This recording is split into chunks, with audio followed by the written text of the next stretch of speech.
Hello students, welcome to easy maths for JEE. I am Ujjwal Kaushik, your friend. जो भी students IIT JEE की preparation कर रहे हैं उनके लिए हमारा चैनल बहुत यूजफुल है। आज एक क्वेश्चन है, let S be the set of all triangles in x y plane. तो ऐसे एक सेट है ऑल ट्राइंगल्स का एक्स वाई प्लेन में, and each having one vertex at the origin and other two vertices lie on the coordinate axis with integral coordinates. If each triangle in S has area 50, then the number of elements in the set S. तो देखो थोड़ा सा question को समझते हैं। यहाँ पे ये हमने एक एक्स वाई प्लेन ले लिया, ठीक है। यहाँ पे जस्ट वन सेकंड, ये हमने एक एक्स वाई प्लेन ले लिया। तो अब उसने क्या गिवन है कि जो ट्राइंगल्स हैं उनमें से उसकी एक की वर्टिस जो है, एक वर्टिस जो है वो ओरिजिन पे है। तो मैंने एक वर्टिस ओरिजिन पे, इसको मैंने ए ले लिया, और other two vertices lie on the coordinate axis. तो देखो ये हमारी कोऑर्डिनेट एक्सिस हुई, तो अदर दो वर्टिस कौन हो सकती है? मान लो एक वर्टिस यहाँ हो गई, एक यहाँ हो गई, इस तरह से एक ट्राइंगल ये बन गया, ठीक है। ये एक ट्राइंगल बन गया। एक वर्टेक्स यहाँ पे ओरिजिन पे है, एक मैंने यहाँ पे ले ली, एक यहाँ पे ले ली, इस तरह से ये एक ट्राइंगल बन गया। इसी तरह से एक वर्टेक्स यहाँ पे है, एक यहाँ पे ले ली वर्टेक्स, एक यहाँ पे ले ली, ये एक ट्राइंगल बन गया। और इसी तरह से फोर्थ क्वाड्रेंट में ट्राइंगल बन गया। तो जो ट्राइंगल बन सकते हैं उनकी पॉसिबिलिटीज यही हैं, ठीक है। अब कंडीशन क्या है कि जितने भी ऐसे ट्राइंगल बनेंगे उन सबका एरिया जो है वो 50 स्क्वायर मीटर है। तो अभी मैं क्या करता हूँ, सिंप्लिसिटी के लिए मैं सिर्फ फर्स्ट क्वाड्रेंट के ट्राइंगल कैलकुलेट कर लेता हूँ। अगर मैं फर्स्ट ट्राइंगल में जितने बन सकते हैं, बस उसके बाद क्या है, उन्हीं के कोऑर्डिनेट तो हमें प्लस माइनस करने होंगे, ट्राइंगल का एरिया तो वही बनता रहेगा। तो जैसे मान लीजिए मैंने पहले यहाँ पे लिया, ओरिजिन पे मेरा एक ए था, और एक मैंने यहाँ पे ले ली वर्टिस, और एक वर्टिस मैंने यहाँ पे ले ली। तो जो मैंने यहाँ पे ली उसका नाम क्या होगा? ए कोमा जीरो, और जो यहाँ पे ली वो है जीरो कोमा बी। और इससे करके मैंने ये एक ट्राइंगल बना दिया, ठीक है। अब उसने मुझे जो गिवन है, क्वेश्चन में गिवन है कि जो ट्राइंगल है इसका जो एरिया है दैट इज 50। अब देखो यहाँ पे एरिया ऑफ ट्राइंगल का फॉर्मूला लगाया हमने। एरिया ऑफ ट्राइंगल क्या होता है? Half base into height. तो देखो इज इक्वल टू हाफ। अब देखो बेस कितना है? बेस अगर मैं इस ट्राइंगल को लूँ तो ये 90 डिग्री पे हुआ, तो यानी कि ये वाला क्या हुआ? मेरा बेस है।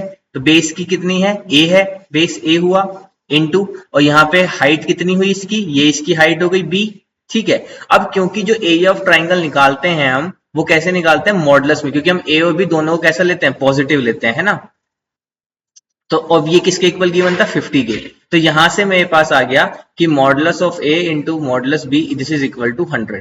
अब मुझे ए और बी के ऐसी वैल्यू चाहिए। अब क्योंकि ऑब्वियसली मैं फर्स्ट क्वाड्रेंट में बात कर रहा हूं, तो ए और बी दोनों पॉजिटिव होंगे, तो मैं लिख सकता हूं A into B is equal to 100। अब बस मुझे ए और बी के ऐसे पेयर फाइंड करने हैं जिससे मुझे 100 मिल जाए। तो देखो कितने ऐसे पेयर, सच पेयर पॉसिबल है। ये मैंने ए भी ले लिया। तो देखो जब मैं ए की वैल्यू को 1 लूंगा उस कंडीशन में बी मेरा 100 हो सकता है, ठीक है। जब मैं ए की वैल्यू को 2 लूंगा उस कंडीशन में बी 50 हो सकता है। ए की वैल्यू को 4 लूंगा, ए 25 हो सकता है। ए की वैल्यू 5 ली, दिस इज 20। 6 नहीं होगा, क्योंकि देखो 6 क्यों नहीं होगा? अगर मैं ए को 6 लेता हूं तो बी कितना हो जाएगा? 100/6, इट मीन 50/3। और ये कुछ पॉइंटों में कुछ रैशनल नंबर आएगा, जबकि उसने हमें गिवन है कि जो कोऑर्डिनेट्स हैं वो हमारे इंटीग्रल हैं, ठीक है, इंटीजर है। तो इंटीजर होने के लिए वो कंप्लीटली डिविजिबल भी होना चाहिए, ठीक है। उसके बाद 7 नहीं आएगा, 8 नहीं आएगा। 10 अगर मैं लेता हूं तो उस कंडीशन में ये 10 आ जाएगा। फिर उसके बाद मैं यहाँ पे अगर फिर 12, 13, 14, 15 नहीं, 16 भी नहीं, 17, 20 लेता हूँ, देन इस कंडीशन में 5 आ जाएगा। फिर उसके बाद आगे 25 लेता हूं तो ये 4 हो जाएगा। अब देखो ये क्या हुआ, यहाँ से रिवर्स होने लगा। देखो 5 और 20 का पेयर ये था, ये यहाँ पे उल्टा हो गया, ये हो गया। तो अब आगे क्या हो जाएगा? 50 इंटू 2, और फिर आगे हो जाएगा 100 इंटू 1। अगर इंटीजर मुझे ए और बी की वैल्यू कैसी चाहिए? इंटीजर चाहिए ना, तो सिर्फ यही पॉसिबिलिटीज है। तो कितने केस बने? 1 2 3 4 5 6 7 8 9। तो टोटल 9 ऐसे पॉइंट्स मुझे मिले, 9 ऐसे कोऑर्डिनेट मिले। अब क्योंकि मुझे पूरे एक्स वाई प्लेन में बताने थे, तो मैं इनमें क्या कर सकता हूं? तो जो मेरा रिक्वायर्ड आंसर होगा, required answer will be 4 into these 9 coordinate, it means 36। तो 36 is my right answer।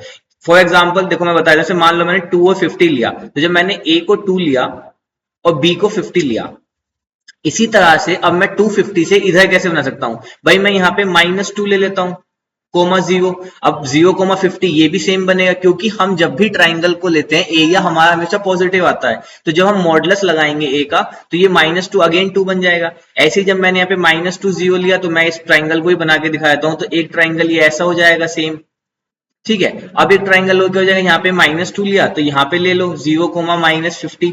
तो मेरा एक ट्राइंगल ये ऐसा आ जाएगा, ठीक है। और फिर एक चौथा ट्राइंगल जो आ जाएगा वो ऑब्वियसली यहाँ पे आप दिख रहा होगा आपको, ये वाला आ जाएगा। तो देखो एक ही कोऑर्डिनेट से 4 ट्राइंगल जनरेट हो गए, जहां पे कई बार ए प्लस है, ए पॉजिटिव है, बी नेगेटिव है, कई बार दोनों नेगेटिव है और कई बार दोनों पॉजिटिव है। तो उस कंडीशन से अगर मेरे को एक से क्वाड्रेंट 1 से 9 केसेस मिल रहे थे, तो चारों क्वाड्रेंट से 4 into 9 36 ऐसे केसेस या 36 ऐसे कोऑर्डिनेट्स मिल जाएंगे। तो 36 is my right answer. I hope you are able to understand the video. If you are still doubt, you can ask to me into the comment box. Thank you very much. Please subscribe the channel. Be happy.